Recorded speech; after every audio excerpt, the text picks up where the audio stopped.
much. I do appreciate it. So, how do you feel about leaders being honest or transparent at all times? I think that I think honesty is a very important thing, but being transparent at all times is not in the best interest of the organization in general, because things come up that might not actually happen, and it raises anxiety and causes uncertainty. And I think being transparent as much as you can be is good to for colleagues underneath them to feel that they can trust their leader.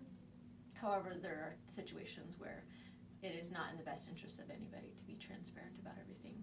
I do believe that being honest about things, you don't have to say something if it's if you can't share things, but I do believe you need to be honest about what is going on, and share as much as you can, or feel like it's best for your team. Excellent. Thank you. So we've talked a little bit about just world and what that phenomenon means. How do you think that just world phenomenon affects our organization? I think that anytime you are dealing with personnel situations, whether it's hiring somebody or having to let somebody go or finding the best person for a position, even within your team, that there has to be reasons that you make your decisions. And so those reasons can be good reasons, or they can be not so good reasons about why a person might fit into a certain role, or what their most applicable traits are. But you're always going to have to go on either perceptions that you've made from your interactions from them, or from knowledge, but you have to go on what you have to make those decisions. And so sometimes we say, well, they did this, so they're either good at this or they're not good at this, or we don't want to hire them because they did this. And so it is a justification about why you make your decisions, but you have to go on something, and so that's something that you're going on. Thank you.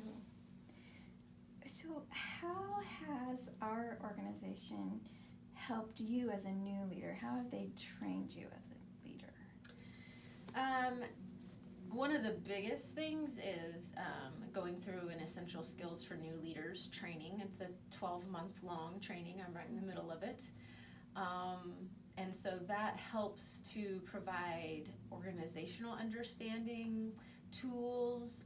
It also really helps to be able to network with other people who are in your similar situation, where you're kind of newer in a leadership role or newer to the organization.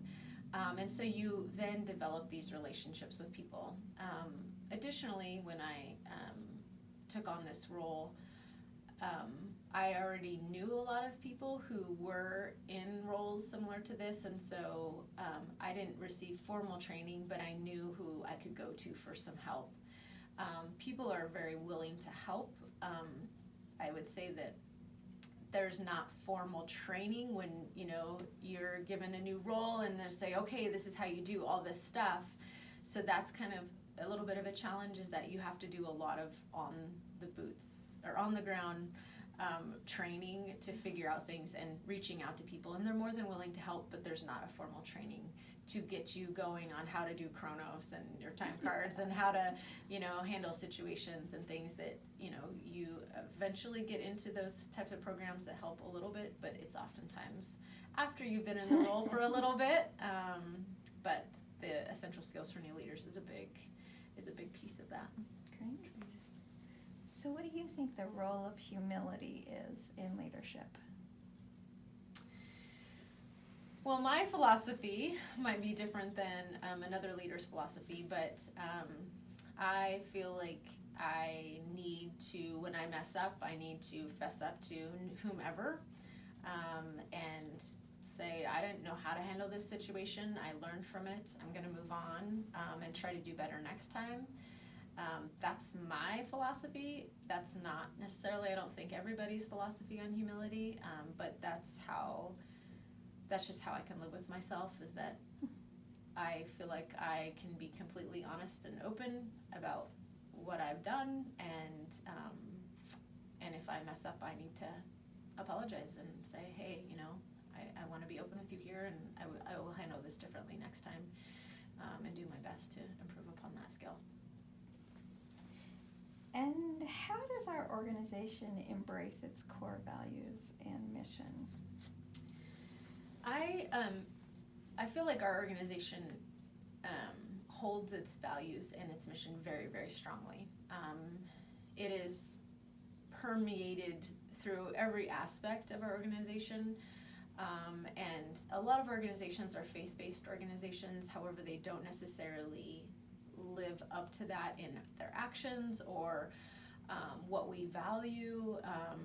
I think we have a just culture value here of, we want to do what's right for individuals and our community, and so if we make a mistake or see a mistake, there's not punishment for that mistake. It's the process didn't work, and so we need to fix the process. And so I think that there are many, many examples of that throughout interactions that we see. Even our iCare new program is really based on reverence and caring for those that we interact with, whether it's each other or whether it's the community that we serve. So it is just permeated completely throughout this organization, and I think you see leaders that really believe in it and really try to live it and disseminate it through the organization. Thank you. Thank you very much. That's all I have for you. Thank you so much.